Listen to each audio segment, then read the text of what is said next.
Hi, welcome back to the Red Dice Diaries. I'm John and I'm going to be reviewing the Way of Pukona, a Fate world of adventure for the Fate core system.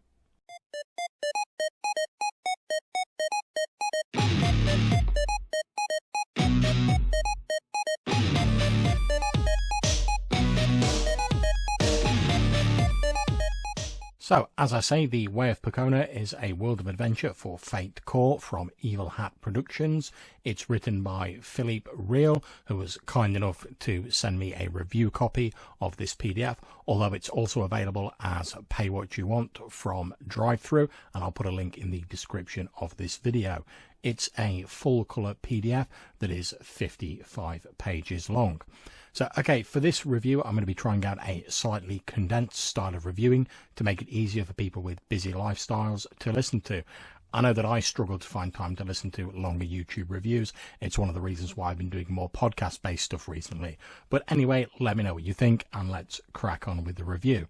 The PDF begins with a short piece of fiction describing Antumanke, apologies if I pronounce this or other names wrong during this review, a beloved protector of her community, striding forth to battle evil, joined by a group of brave young women who, for their courage, would become known as Pukona.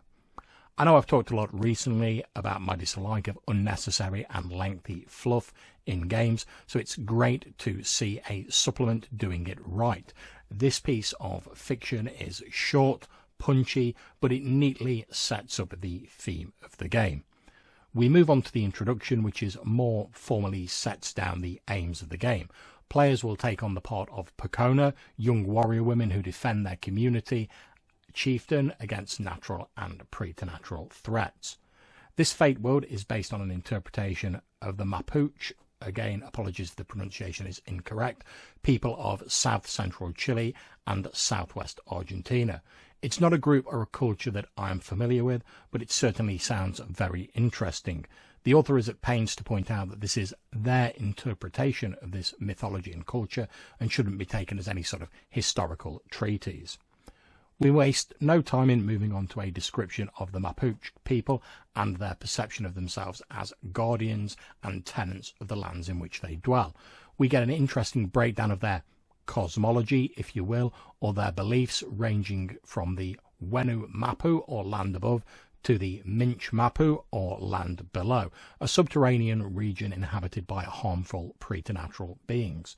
This section also gives us a tantalizing insight into the technology used in the setting, focusing more on a pre-metal style of technology, with only silver being used in ceremonial jewellery to any great degree, and it also describes how their communities are organised around the central point of a chieftain. In addition to the chieftain, there is the Maki, who is responsible for the spiritual well-being of the people, has knowledge of the strange beings in the world, and who trains those who require it to deal with and, if necessary, combat these beings. What we have here is a very interesting look at a people who mainly preserve their legends and histories through oral means. They have an extraordinary extended family focus in their lives. In the game, the players actually create the community or lof that they belong to, giving it aspects and issues as you would do following the normal plot creation guidelines in Fate Core. This is a great tool to get players involved in creating the setting for their game, and it also serves as a useful planning aid for the GM, since you know straight away what aspects of the game your players are interested in, rather than having to sort of guess and hope for the best. An extra wrinkle here is that 4 ratings are assigned to the chieftain, the shaman, the council of elder women, and the spokesperson of the loft. So you might have a community with a very strong shaman, but a weaker chieftain, or vice versa. There's a great random name generator. Now, I'm a big fan of random charts, as you probably know, and I think especially in a setting where players are less familiar with the source material, things like this are a really great help. There are also random ways to determine the size, population, and wealth of the community if the GM wants to use them. Next is the more standard character creation generation that guides the players through creating their Pukona, an elite cadre of brave women who will defend the community. The majority of this will be familiar to people who have played Fate games before, but there are some differences. In Way of Pukona, characters have 12 approaches. To those not familiar with Fate, these are similar to attributes in other games. They are organised into two types, face approaches and path approaches. To perform an action, you add a face approach to a path approach to get your final rating, then add your dice roll to it. The approaches are paired into opposing forces marked on an approach track. For example, if you have a forceful approach of +2, then you would have a corresponding subtle approach of -1. And if you had a creative approach of +2, then your destructive approach would be -1. This may sound a little confusing, but it's explained in a very straightforward manner in the book, along with some examples, and seems like an interesting twist on using standard Fate approaches. I think it may take players a little bit longer to get into this method of doing things than standard approaches, but if you let the players have a look at the copy of the book, and since it's pay what you want on Drive-Thru RPG, this is eminently doable, and maybe run through a couple of example rolls with them, it shouldn't be too difficult. There are also consequences for failing rolls in Way of Pukona. A character can become corrupted over time in two different ways. When a player fails a roll to destroy, they may instead choose to succeed with style, but doing so aligns their soul more closely with the K-Clay Filu, the serpent fish rising from the cruel western sea, and moves their approaches one step towards destructive.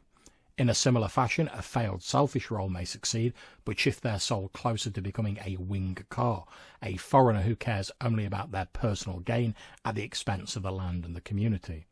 If a player's destructive or selfish paths increase beyond +2, the character is irredeemably lost to the forces of violence and selfishness, becoming an NPC, shunned and banished from their community.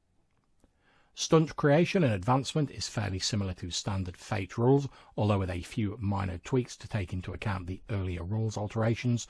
But now we're going to get onto one of my favourite mechanics, and something I'm definitely considering stealing for other games. When a Kona finds herself in a life-threatening situation against a foe who threatens the land or their community, if they have a creative or generous approach of +2, they may choose to sacrifice themselves bravely to prevent the threat. This really works within the scope of the book, emphasizing the character's loyalty to the land and their people over selfish desires, allowing the player to effectively take over the narrative reins and narrate what occurs in that scene, on the understanding that their character's fate is sealed. I really love this and how the game makes the sacrifice meaningful, having an impact on the tales told by the community, and also giving bonuses to the player's future character if they wish to be related to their former PC, keeping that whole idea of the sort of family cycle and oral history going and emphasizing it within the game. The next chapter focuses on the Mapuche culture and their respect for the land, explaining their core beliefs and community structures in a way that doesn't feel preachy or like you're attending a dry history lecture. There's some excellent stuff here covering their administration of justice, central belief tenets, healing ceremonies, and providing more details on the various lands that the Mapuche people believe in, as touched on earlier. We also get a glimpse here at the various creatures who inhabit these lands and Mapuche spiritual beliefs. The book rounds off with a ready-to-run adventure where the Pukona are investigating the death of their chieftain's mother under mysterious circumstances. Without going into too much detail and spoiling it for people, the adventure highlights some of the best points of this book: noble self-sacrifice, evil curses, and evil preternatural creatures. It's written in a nice, no-nonsense fashion and makes great use of boxed-out information in order to provide NPC stats and highlight certain aspects of the adventure, rounding off with a nice little epilogue discussing how the events of the adventure might be felt by the community going forward and how it can spin off into future missions for the brave Pukona. We then get a useful glossary of terms, a pronunciation guide, which will be very handy for most of us, and a neat character sheet. So, if you've seen these reviews before, you'll know that I rate games on a 4-category basis. And these are the writing, the look of the book, the system, and the background. I give each of these categories either a plus, a blank, or a minus, depending on whether it's good, indifferent, or bad. And these ratings are then added together to give a final rating using the Fate ladder. So for the writing, I'm going to give it a plus. The writing is excellent, exploring subject matters that many people, including myself, may be unfamiliar with, but doing it in an easy to digest manner, respectful of the culture under discussion, but without ever feeling preachy. For the look of the book, I'm also going to give it a plus. It's got a single column layout common to Fate Worlds of Adventure, using box outs and clearly marking various terms of importance. Obviously, I'm a little biased because I back Evil Hat on Patreon, but the artwork for this book by Claudio Henchemil Cruz, again apologies for pronunciation, is very striking. It's done in a manner that bridges the divide between graphic novels and more traditional artwork, in my opinion, and I was certainly very taken by it. For the system, we also get a plus. I'm a big fan of the Fate system, I make no secret of that, and I think the additional tweaks and alterations added in this book do a great deal to customize it for the feeling of the setting without making it vastly more complex. The game really shows off the strength and the versatility of the Fate RPG. And finally, for background, I have no hesitation in giving it another plus. If you're tired of just the same old fantasy style games, or you're just looking for something a little bit different you can explore, then you'll love the background for this game. It's a peek into a fascinating culture that most are not familiar with. And whilst I think further individual research certainly could not help but add to a game, there is really everything you need to run in this one book. So adding those up, you'll see that the overall rating is great on the Fate ladder. I really enjoyed reading this book. Thanks very much to the author for sending me a copy.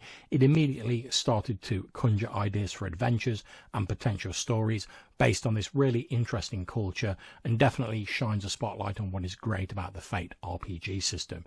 If you're looking for something different, thought-provoking and compelling in your roleplay, I advise sending some money the author's way and picking yourself up a copy of this excellent book from Drive-Thru RPG.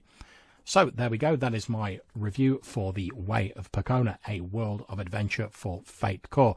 I hope if you've enjoyed this review, you'll consider clicking on like and subscribing to my channel. If you have any comments, please put them in the box down below. I really do enjoy reading what you write. And until I see you next time, whatever you're playing, take care, and I hope you have fun. See you soon.